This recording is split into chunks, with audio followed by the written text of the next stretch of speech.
Good evening dear students. तो कैसे हैं सारे लोग। तो हम लोग डिस्कस कर रहे थे chemical bonding and molecular structure. एक लेक्चर हमने इसमें अपलोड कर दिया है। तो बच्चों पिछला लेक्चर आपने पढ़ा, उसमें जो इंपॉर्टेंट चीज़ थी वो थी ऑक्टेट रूल।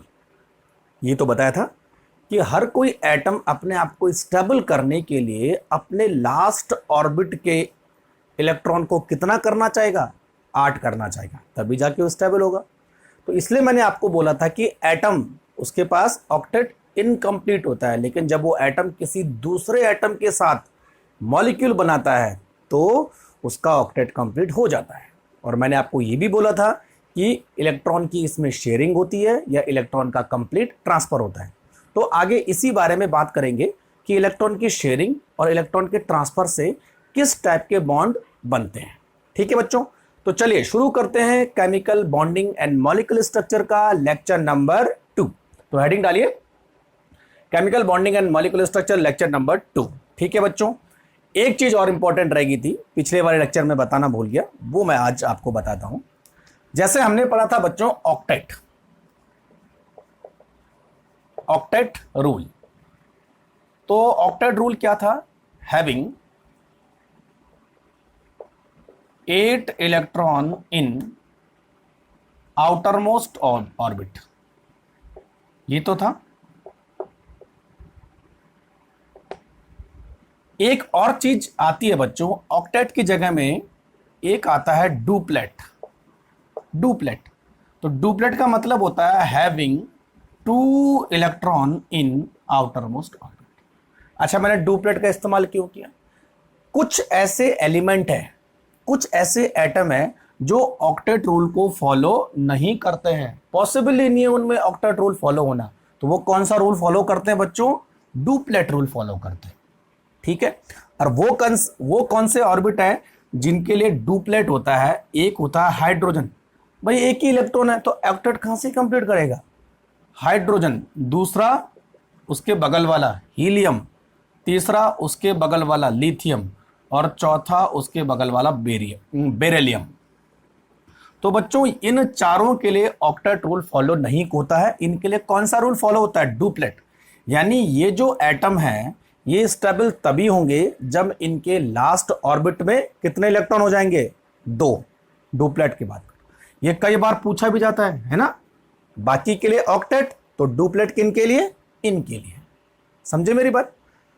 तो ऑक्टेट रूल की कुछ थोड़ा सा कमियां हैं, वो हम धीरे धीरे बताते रहेंगे कौन सी कमियां हैं, फिर उन कमियों को दूर करने के क्या तरीके हैं, कौन सी ऐसी नई थ्योरीज है जो उन कमियों को दूर करती है। तो एक तो ये कमी आपने पकड़ ली है ना। पूछा गया डुप्लेट, हमने पढ़ा ऑक्टेट। कई बच्चे कंफ्यूज होंगे कि हाँ या तो ऑक्टेट हो रहा है, लेकिन सबके लिए ऑक्टेट नहीं होता है ना। इनके लिए क्या इस्तेमाल करोगे आप? डुप्लेट। कंप्लीट हो गया। चलो चलो आगे बढ़ते हैं फिर अब मेन लेक्चर में, है ना। ये हो गया। तो बच्चों आज हम बात करेंगे टाइप्स ऑफ बॉन्ड। हेडिंग लगाएंगे types of bond. Types of bond, ठीक है। क्लास 10th में आपने पढ़ा होगा covalent bond, ionic bond, coordinate bond. तो लास्ट लेक्चर में हमने बात की थी कि जब कोई एटम दूसरे एटम के साथ मिलकर मॉलिक्यूल बनाता है तो दो तरह से वो इलेक्ट्रॉन को ले सकता है, दे सकता है। यानी इलेक्ट्रॉन दो तरह से ट्रांसफर हो सकते हैं, या तो ट्रांसफर होंगे या तो शेयर होंगे। ये तो है ना। तो on the basis of sharing of electron या transfer of electron there are 3 type of bond formed. 3 type के बॉन्ड होते हैं, ठीक है। तो 3 टाइप्स ऑफ बॉन्ड। तो बच्चों यहां पर जो पहला बॉन्ड है उसको हम बोलेंगे आयनिक बॉन्ड। Ionic bond. और आयनिक बॉन्ड का दूसरा नाम है इलेक्ट्रोवैलेंट बॉन्ड। इलेक्ट्रोवैलेंट बॉन्ड, ठीक है। दूसरे टाइप का हम पढ़ेंगे कोवलेंट बॉन्ड। Covalent bond. और तीसरे टाइप का बॉन्ड होगा कोऑर्डिनेट बॉन्ड, ठीक है। तो इलेक्ट्रॉन चाहे शेयर हो चाहे इलेक्ट्रॉन कंप्लीट ट्रांसफर हो। तो उसके बेसिस पे 3 टाइप के बॉन्ड बनते हैं। अच्छा बच्चों, एक चीज और इंपॉर्टेंट है, जिन कंपाउंड में आयनिक बॉन्ड होगा उनको हम आयनिक कंपाउंड बोलेंगे या इलेक्ट्रोवैलेंट कंपाउंड बोलेंगे। जिन कंपाउंड में कोवैलेंट बॉन्ड होगा उनको हम कोवैलेंट कंपाउंड बोलेंगे, और जिन कंपाउंड में कोऑर्डिनेट बॉन्ड होगा उनको हम कोऑर्डिनेट कंपाउंड बोलेंगे। ठीक है। अच्छा, ये भी जरूरी नहीं कि एक ही तरह का बॉन्ड हो सकता है कि किसी में आयनिक बॉन्ड भी हो, कोवैलेंट बॉन्ड भी हो सकता है किसी में तीनों तरह के बॉन्ड हो। ऐसे कंपाउंड भी हैं जिनमें तीनों तरह के बॉन्ड होते हैं, ऐसे कंपाउंड भी हैं जिनमें कोई 2 बॉन्ड हो, ऐसे कंपाउंड भी हैं जिनमें केवल एक ही तरह का बॉन्ड हो। तो कई तरह के एग्जाम्पल मैं आपको आगे बताने वाला हूं। ठीक है, तो समझ में बात आ गई। तो सबसे पहले बात करते हैं ionic bond and electrovalent bond की। ये दोनों मैं हटा दूं, ठीक है। अच्छा, इसमें मैं एक आपको रफ आइडिया दे देता हूं, ज्यादा अच्छा है बच्चों। आयनिक बॉन्ड तभी बनता है जब इलेक्ट्रॉन का ट्रांसफर होता है। तो थोड़ा सा लिख लो इसमें, ट्रांसफर ऑफ इलेक्ट्रॉन्स। ठीक, और ये 2 बॉन्ड तभी बनते हैं जब इलेक्ट्रॉन की क्या होती है, शेयरिंग ऑफ इलेक्ट्रॉन्स। बस इतना थोड़ा सा याद रखना आपको। ये 2 बॉन्ड शेयरिंग ऑफ इलेक्ट्रॉन के थ्रू बनते हैं, और वो जो ऊपर वाला बॉन्ड है वो ट्रांसफर ऑफ इलेक्ट्रॉन के थ्रू बनते हैं। कंप्लीट ट्रांसफर, यहां से निकल के दूसरे एटम की तरफ चलेंगे। ठीक है, नोट कर लिया। चलो, अब मेजर हेडिंग लगाएंगे आयनिक बॉन्ड और इलेक्ट्रोवैलेंट बॉन्ड। सबसे पहले बच्चों इसकी हम लिखेंगे डेफिनेशन कि इलेक्ट्रोवैलेंट बॉन्ड और आयनिक बॉन्ड होते क्या है। ठीक है, लिखो मेरे साथ, the bond is formed by complete transfer of electrons from one atom to another। ये तो बना, एक एटम से निकल के दूसरे एटम की तरफ चले गए। ठीक, ऐसा क्यों किया इसने, क्यों इलेक्ट्रॉन ट्रांसफर, ताकि अपने ऑक्टेट को कंप्लीट कर सके। टू कंप्लीट इट्स ऑक्टेट, ये तो this is the definition of ionic bond. ठीक, अब आगे लिखो, the compounds having ionic bonds are called ionic compound. Ionic compounds, ठीक है। अच्छा, कई बार यह भी पूछा जाता है कि कौन से ऐसे ग्रुप के मेंबर आयनिक कंपाउंड बनाएंगे। ठीक है बच्चों, तो mostly s block elements and halogens,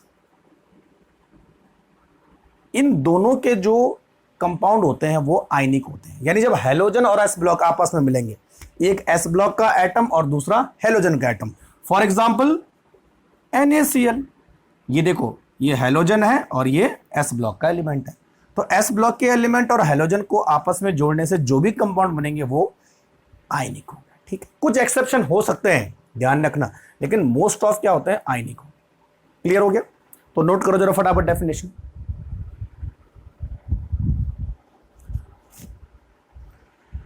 चलो, ये हो गया। अब बात करते हैं किसी आयनिक कंपाउंड का फॉर्मेशन कैसे होता है। तो बच्चों नेक्स्ट मैं आपको एग्जांपल बताने वाला हूं, फॉर्मेशन ऑफ NaCl।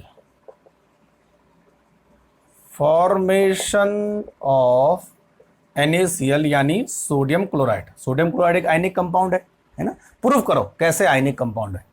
तो देखो मैंने यहां पे लिखा है सोडियम। सोडियम का इलेक्ट्रॉनिक कॉन्फ़िगरेशन 281। ठीक है, तो बच्चों सोडियम क्या करेगा, एक इलेक्ट्रॉन को निकाल देगा। तो जब इलेक्ट्रॉन निकलता है तो सोडियम आयन बन गया, कैटायन बन गया। तो अब इसका इलेक्ट्रॉनिक कॉन्फ़िगरेशन होगा 28। देखो एक इलेक्ट्रॉन निकाल दिया तो ऑक्टेट कंप्लीट हो गया। अच्छा, ऑक्टेट कंप्लीट करने के 2 रास्ते हैं सोडियम के पास, या तो 7 गेन कर ले 7+, या 1 निकाल ले। क्या आसान है, 1 निकालना आसान है, तो इतना बच गया तो ऑक्टेट कंप्लीट। या 7 ले ले तो भी ऑक्टेट कंप्लीट, लेकिन 7 लेना थोड़ा मुश्किल है, 1 निकालना आसान है, इसलिए इसने 1 निकाल दिया, है ना। तो एक निकाल दिया तो सोडियम पॉजिटिव हो गया। ठीक है, अच्छा अगर मैं सोडियम को लिविस सिंबल में देखूं तो इसके ऊपर मैं एक डॉट लगाऊंगा ऐसे, ये तो हुआ। ठीक, अच्छा इसको आप ऐसे भी लिख सकते हैं, देखो सोडियम एंड 1 पॉजिटिव है ना, ब्रैकेट लगाओ उसके बाद बस। ठीक है, अच्छा अब क्लोरीन देखो, Cl, कितने इलेक्ट्रॉन होते हैं क्लोरीन के आउटर मोस्ट ऑर्बिट में? 7 होते हैं ना, 2 8 7, 17 इलेक्ट्रॉन होते हैं टोटल, तो 7 इसके लास्ट ऑर्बिट में, तो मैंने लीविस सिंबल इसका 7 लिख दिया। अब ये क्या करेगा बच्चों, इस इलेक्ट्रॉन को एक्सेप्ट करेगा, तो 2 8 7 है, एक इसने एक्सेप्ट किया, तो अब क्या बन जाए Cl 1 2 3 4 5 6 7, हो तो गया 2 8 8। जब बच्चों इसने एक इलेक्ट्रॉन एक्सेप्ट किया तो अब इस पे एक माइनस चार्ज आ जाएगा, ध्यान रखना। जब कोई एटम इलेक्ट्रॉन देता है तो उस पर पॉजिटिव चार्ज आता है, जब कोई एटम इलेक्ट्रॉन लेता है उस पर नेगेटिव चार्ज आता है। अगर 2 इलेक्ट्रॉन लेगा तो 2 नेगेटिव, 2 देगा तो 2 पॉजिटिव। मालूम है ना आपको, जितने इलेक्ट्रॉन दिए जाएंगे उतने पॉजिटिव, जितने इलेक्ट्रॉन लिए जाएंगे उतने नेगेटिव। इसने एक इलेक्ट्रॉन लिया तो एक नेगेटिव, इसने एक दिया तो एक पॉजिटिव। समझ में बात आ गई?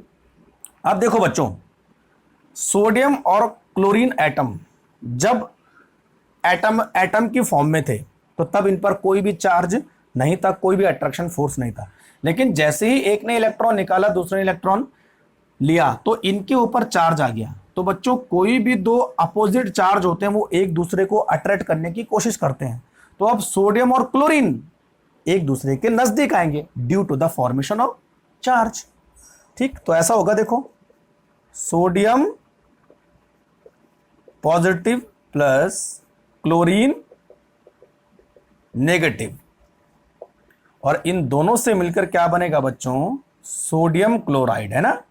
तो ये हम ऐसा लिखेंगे इसको प्लस एन ये माइनस।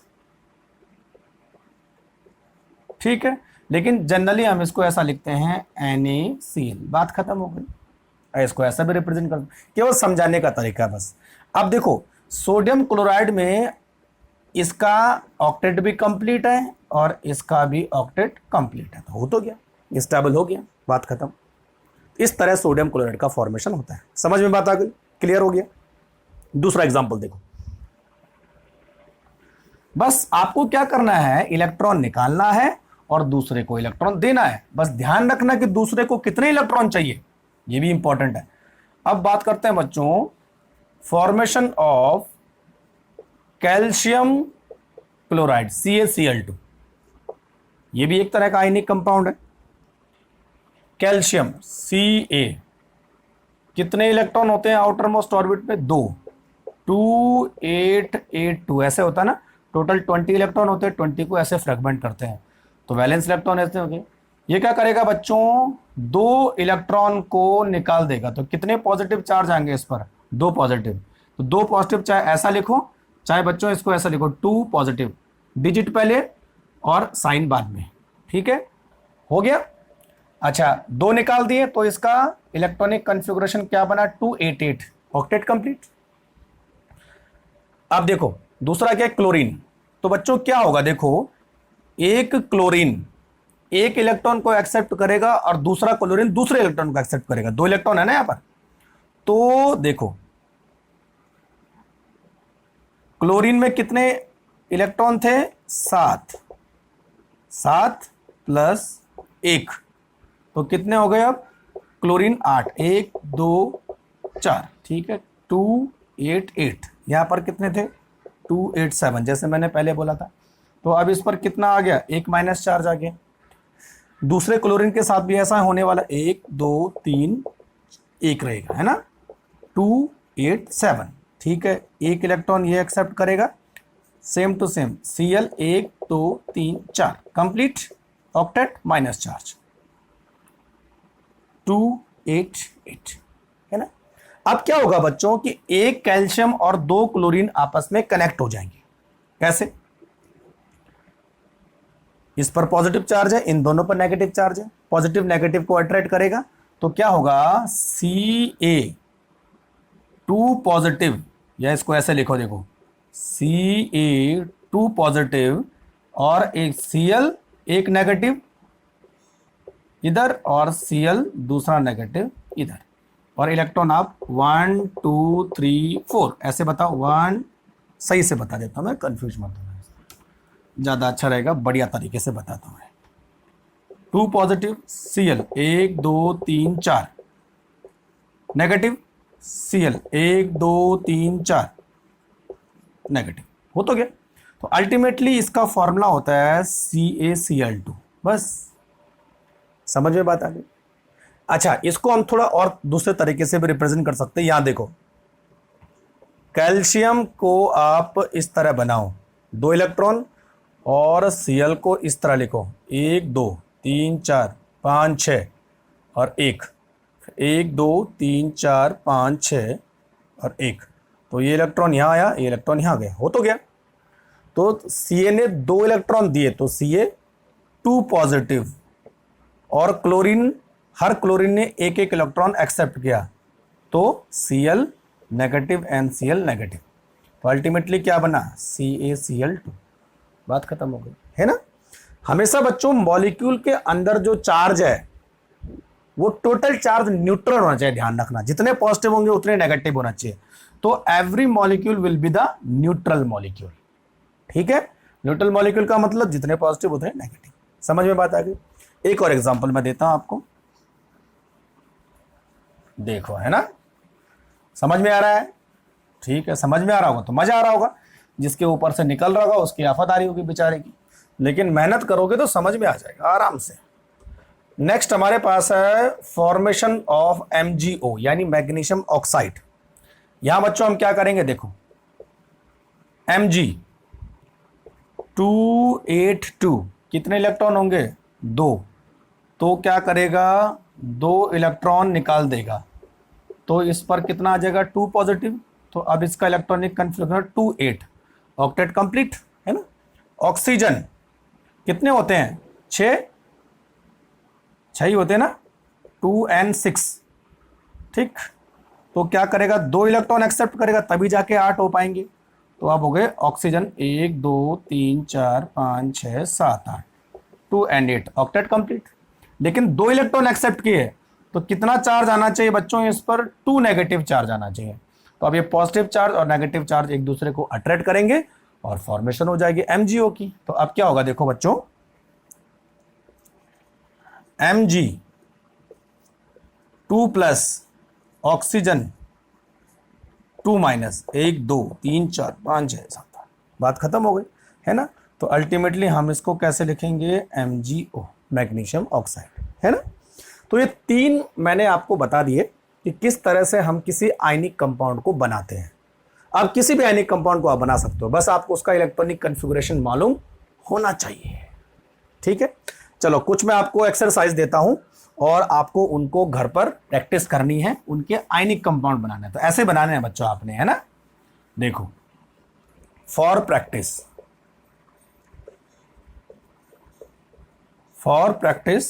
और क्वेश्चन क्या होगा, टू फॉर्म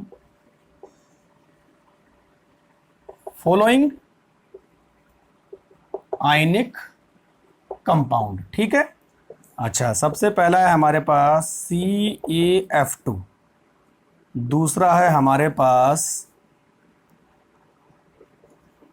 MgCl2, तीसरा है हमारे पास CaO, चौथा है हमारे पास Na2S, ठीक है, पांचवा है हमारे पास K2O, ठीक है। तो चलो जरा बनाओ इसे, कैसे बनता है ना, प्रैक्टिस करना घर पे, ऐसे बनाना, आगे बढ़िए। तो ये नोट करते जाओ फटाफट, किस तरह से आयनिक कंपाउंड बने, है ना बच्चों। कंसेप्ट क्लियर हो रहा है, बहुत अच्छी बात है।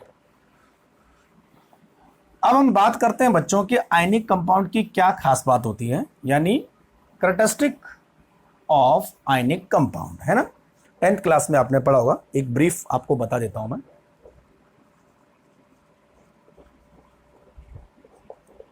Characteristic of ionic compounds. अच्छा, आयनिक कंपाउंड कौन से होते हैं? जिनके पास आयनिक बॉन्ड होता है। ठीक है, तो इनकी खास बात क्या होती है? बता, सबसे पहली बात होती है कि जितने भी आयनिक कंपाउंड होते हैं वो सॉलिड होते हैं। लेकिन कैसे सॉलिड होते हैं? Crystalline solid. They are crystalline solids, है ना। NaCl है, CaCl2 है, KCl, ये सारे के सारे क्या है? क्रिस्टलिन सॉलिड्स हैं। दूसरा, सॉलिड होने की वजह से इनके बॉइलिंग पॉइंट और मेल्टिंग पॉइंट काफी हाई होते हैं, having high boiling point and melting point. ठीक है। तीसरा, वाटर में सॉल्युबल होंगे भाई। NaCl वाटर में सॉल्युबल होता है, yes. They are polar. Polar मतलब प्लस और माइनस चार्ज है, hence they are water soluble. नमक को पानी में घोल के देखना, घुल जाएगा। ठीक है। अच्छा, क्या आयनिक कंपाउंड इलेक्ट्रिसिटी को कंडक्ट करते हैं? यस, बिल्कुल। लेकिन बच्चों, सॉलिड स्टेट में कभी इलेक्ट्रिसिटी कंडक्ट नहीं होती, क्योंकि इनमें जो इलेक्ट्रिसिटी कंडक्ट होती है वो आयन की वजह से होती है। और आयन कब बनेगा? जब ये एक्वस सॉल्यूशन में जाएंगे या अपनी मॉल्टन स्टेट में होंगे। गला दो इनको, तो they conduct electricity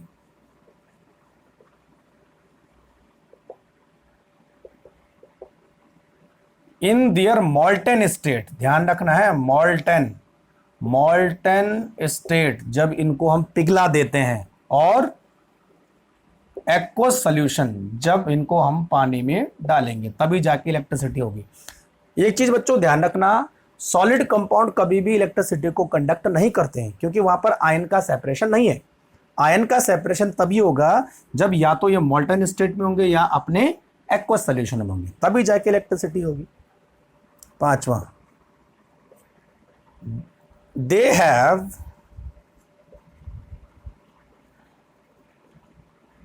definite geometry. क्योंकि बच्चों यहां पर क्रिस्टलिन कंपाउंड है, और क्रिस्टलिन कंपाउंड की अपनी एक खास तरह की ज्योमेट्री होती है। ठीक है, तो जितने भी हमारे पास आयनिक कंपाउंड है ये उनकी खास बात है। तो नोट करो जरा फटाफट, काम आएगा आगे। समझ में बात आ रही है?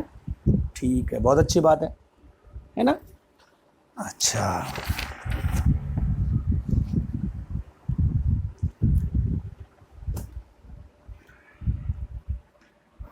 इतना हो गया।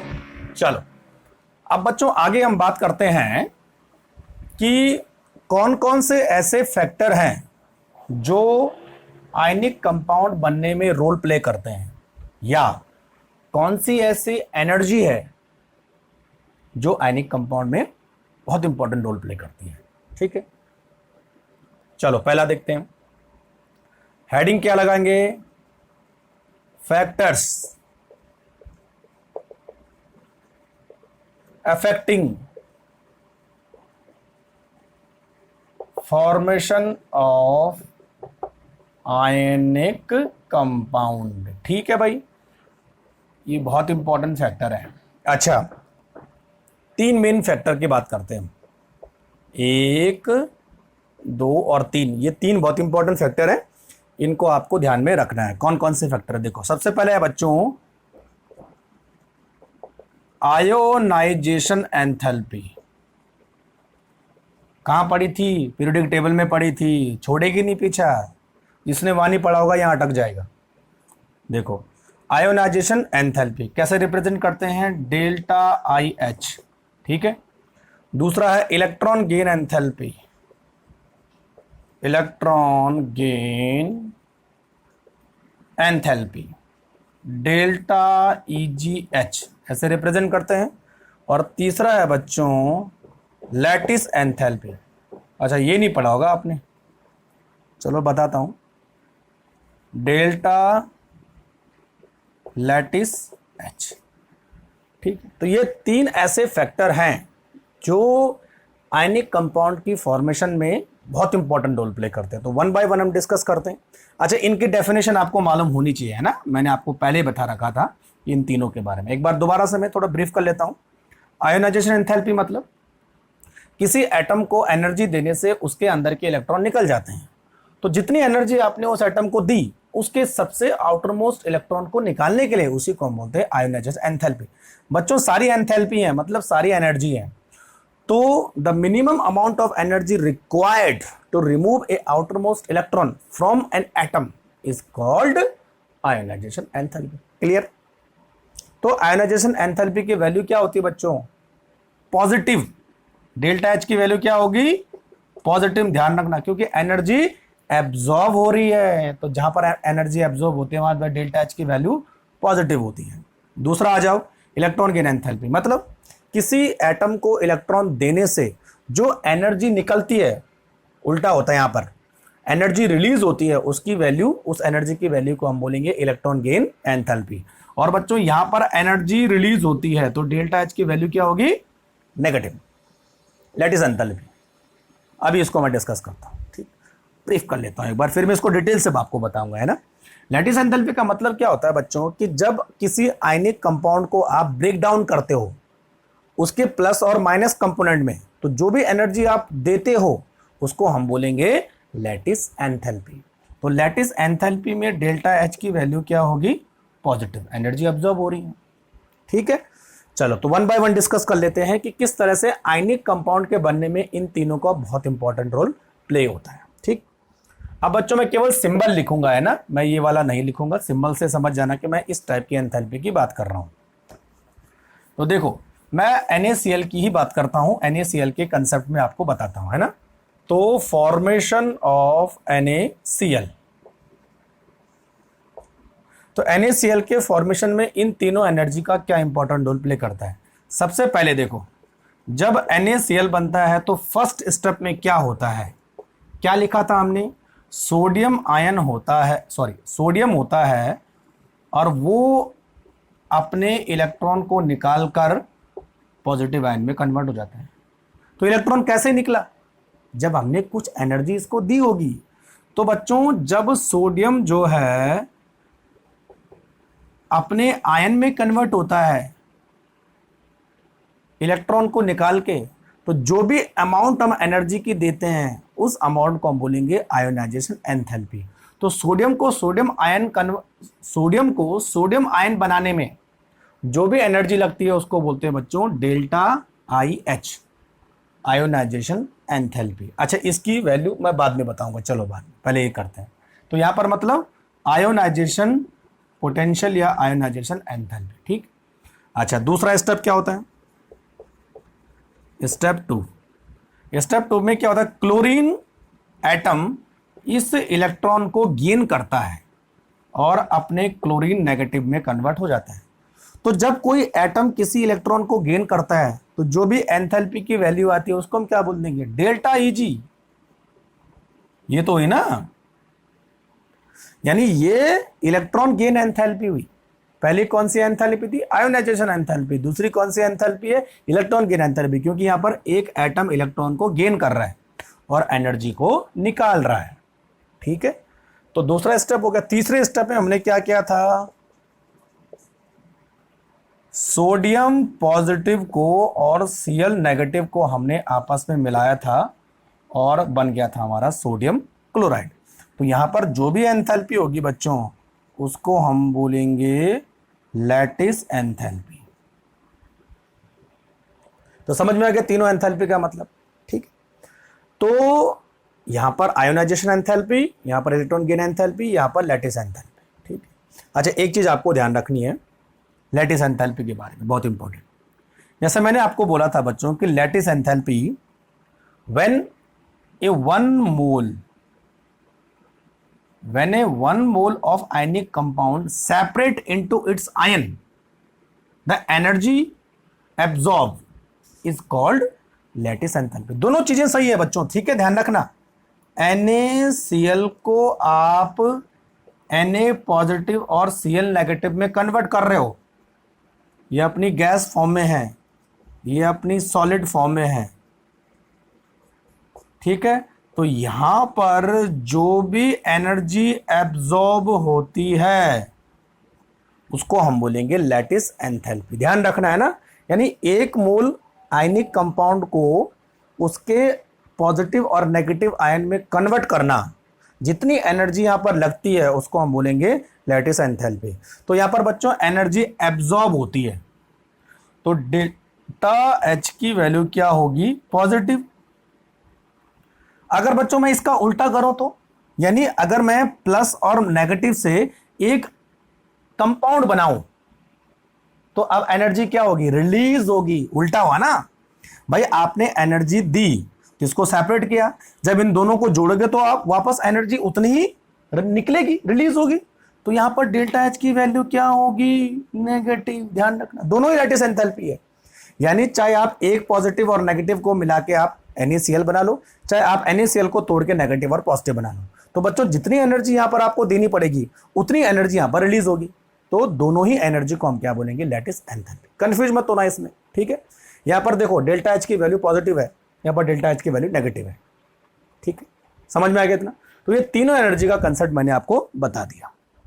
अब एक और चीज मैं आपको बताता हूं, है ना, बहुत इंपॉर्टेंट है। देखो इतना हो गया, अब मैं पॉजिटिव नेगेटिव हटा देता हूं, है ना, इसको भी मैं हटा देता हूं। लैटिस एंथैल्पी मालूम चल गई अब, ठीक है। लिख लेना है ना जो मैं बोल रहा हूं, पॉज करके धीरे धीरे सुन के लिख लेना, ये लैटिस एंथैल्पी, ठीक। अब देखो बच्चों मैं यहां पर एनर्जी की वैल्यू बता रहा हूं। सोडियम, जब सोडियम आयन में कन्वर्ट होता है तो वहां पर एनर्जी लगती है 495.8 किलो जूल पर मोल। तो यहां पर एनर्जी बच्चों एब्जॉर्ब होगी तो ये प्लस में आएगा, है ना।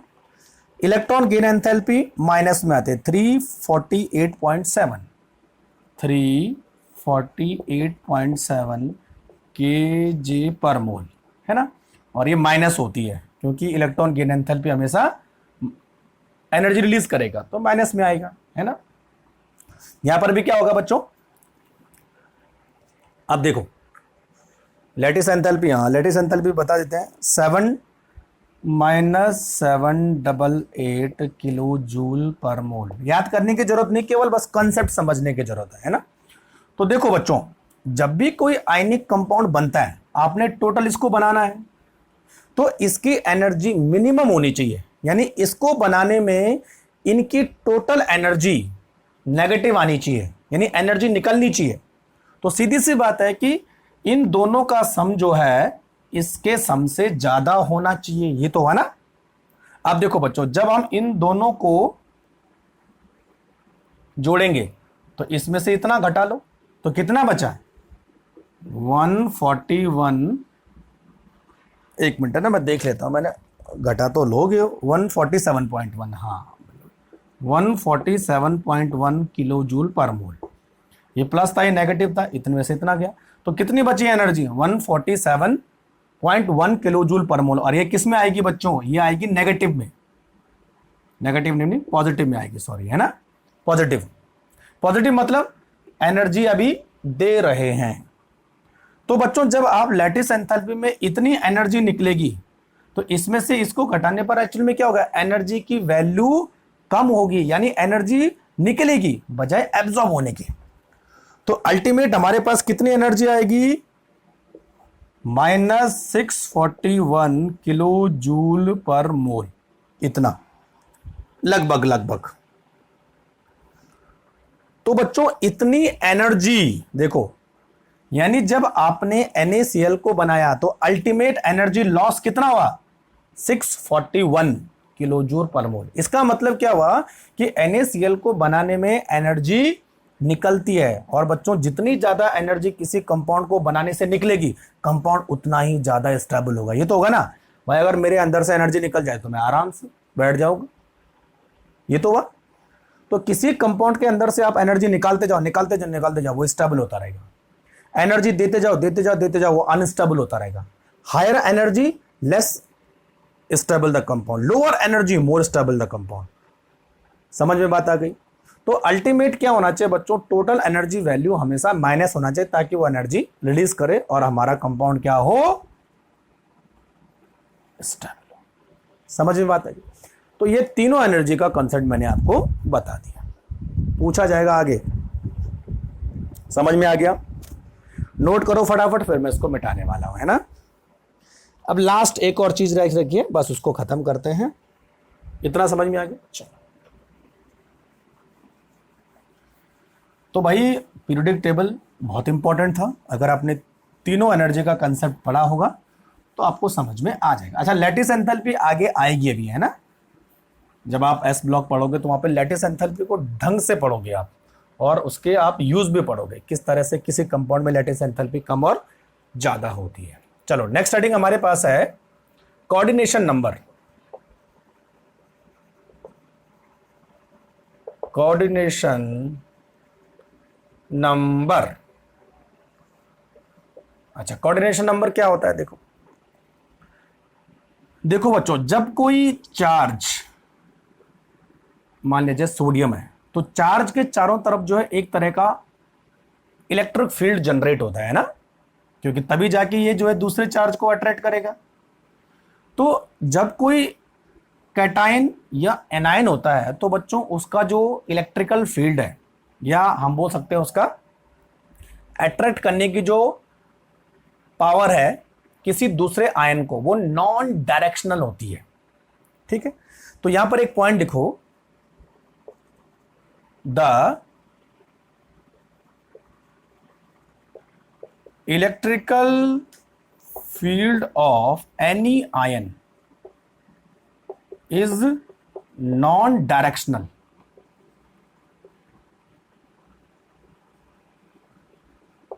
डायरेक्शनल इसका मतलब ये हुआ कि ये किसी भी डायरेक्शन से इक्वली किसी भी और आयन को अट्रैक्ट कर सकता है। नॉन डायरेक्शनल होता है, किसी एक पर्टिकुलर डायरेक्शन में इसका फील्ड नहीं होता। ऐसा नहीं कि एक जगह ज्यादा हो दूसरी जगह कम हो, हर किसी डायरेक्शन में ये इक्वल तरीके से किसी दूसरे आयन को अट्रैक्ट करेगा।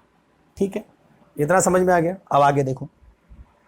ठीक है बच्चों, अब जब हम NaCl की बात करते हैं तो ऐसा नहीं कि एक Na एक Cl के साथ कंबाइंड होता है, ऐसा बिल्कुल नहीं होता है। इसका कंसेप्ट ही दूसरा है, देखो।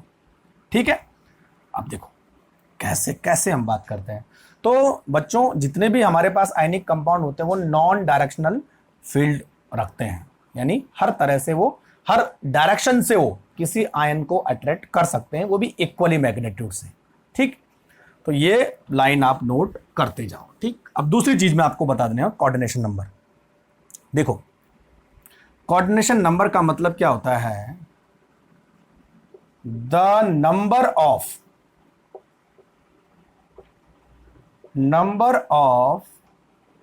ऑपोजिट आयन, या द नंबर ऑफ आयन लिखेंगे।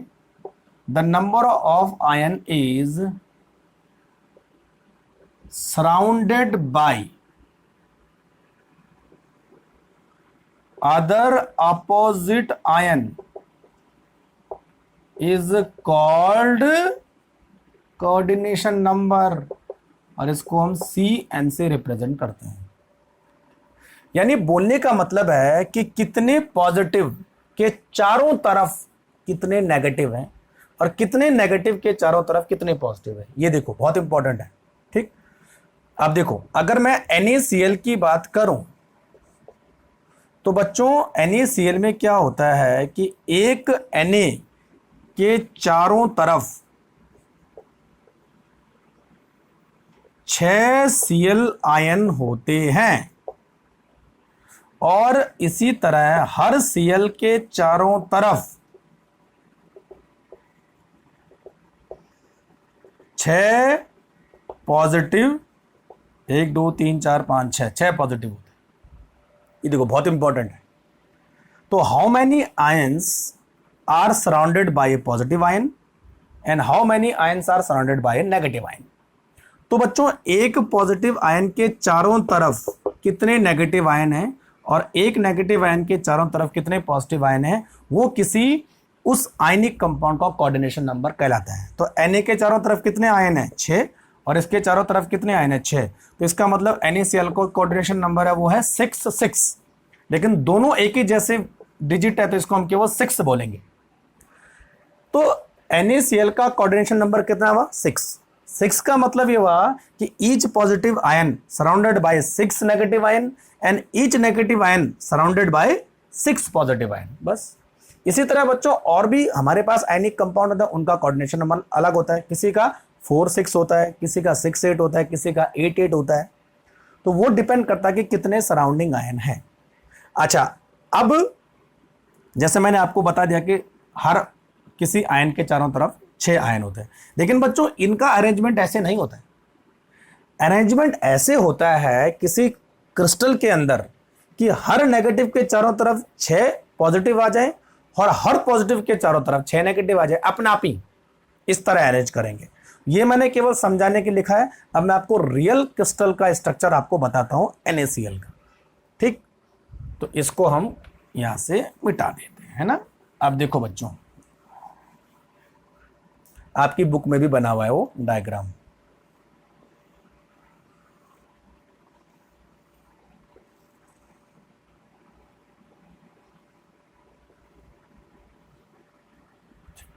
अच्छा, एक चीज हमेशा ध्यान रखना, Cl नेगेटिव ये बड़ा होता है और सोडियम पॉजिटिव ये छोटा होता है। कैटाइन छोटा होता है, एनाइन बड़ा होता है। ठीक है, तो देखो सपोज यहां पर मैंने एक क्या रखा, कैटाइन, ये Cl नेगेटिव, सॉरी यहां पर मैंने एक एनाइन रखा, एनाइन कोई चीज भी रख लो, एनाइन रखा। ठीक, तो इसके 6 साइड कैटायन होने चाहिए। तो बच्चों किसी आयन की 6 साइड कौन सी होती है, देखो सपोज मान लीजिए यहां पर कोई आयन है, तो एक आगे एक पीछे, 2 दाएं बाएं, 4 ऊपर और नीचे, 6, इस तरह 6 साइड बनेंगे। तो देखो एक तो इधर हो गया, ये सोडियम होगा, इधर भी एक सोडियम होगा, ये भी एक सोडियम होगा और नीचे भी एक सोडियम होगा, है ना। 1 2 3 4। ठीक, अब देखो एक इधर सोडियम और एक इधर सोडियम, ये देखो हो गया। अब सही, Cl के 6 तरफ 6 सोडियम आ गए। अब देखो बच्चों, इस सोडियम को मैं लेता हूं, है ना, इस वाले को ले ना, इस वाले को लेते हैं, चलो ज्यादा अच्छा है। ये सोडियम है, तो इसके भी 6 तरफ क्लोरीन होना चाहिए। तो एक तो नीचे हो गया, एक ऊपर हो गया, देखो Cl माइनस, एक इधर हो गया Cl माइनस, एक इधर होगा Cl माइनस। ठीक है, तो देखो 1 2 3 4, एक इधर होगा और एक बिल्कुल इधर होगा, देखो हो गया।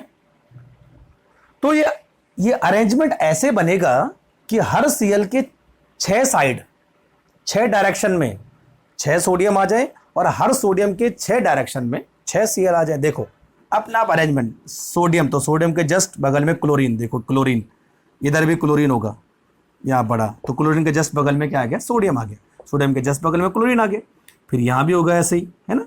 तो वो अपना आप ही बच्चों जो है ये होता जाएगा, दिखता जाएगा आपको। तो ये एकदम परफेक्ट, एकदम क्रिस्टल स्ट्रक्चर बन जाएगा। और बच्चों इसकी ज्योमेट्री का एक खास नाम होता है, उसका नाम है ऑक्टाहेड्रल। ये याद रखना है आपको, the geometry of NaCl is called octahedral. और ऑक्टाहेड्रल ज्योमेट्री हमेशा उन कंपाउंड में बनती है जिनका कोऑर्डिनेशन नंबर कितना होता है, 6। बस ध्यान रखना, जिनका कोऑर्डिनेशन नंबर 6 हो उनकी ज्योमेट्री का नाम होगा ऑक्टाहेड्रल। और 6 का मतलब क्या होता है कि 6 की 6 डायरेक्शन में, आगे पीछे बाएं दाएं ऊपर नीचे, कोई अपोजिट आयन होगा। ठीक है, समझ में आई बात। तो ये था हमारा कोऑर्डिनेशन नंबर। यहां केवल NaCl का स्ट्रक्चर हम बात करेंगे। सॉलिड स्टेट जब आप पढ़ोगे 12th में जाके, तब बहुत सारे कंपाउंड के आप कोऑर्डिनेशन नंबर आप पढ़ोगे। ठीक है बच्चों, चलो तो आज के लिए यहीं पर फिनिश करते हैं लेक्चर नंबर 2। लेक्चर नंबर 3 में और चीज़ों पर हम डिस्कस करेंगे। तब तक के लिए देखते रहिए, सुनते रहिए, समझते रहिए, नोट बनाते रहिए। ठीक है, चलो।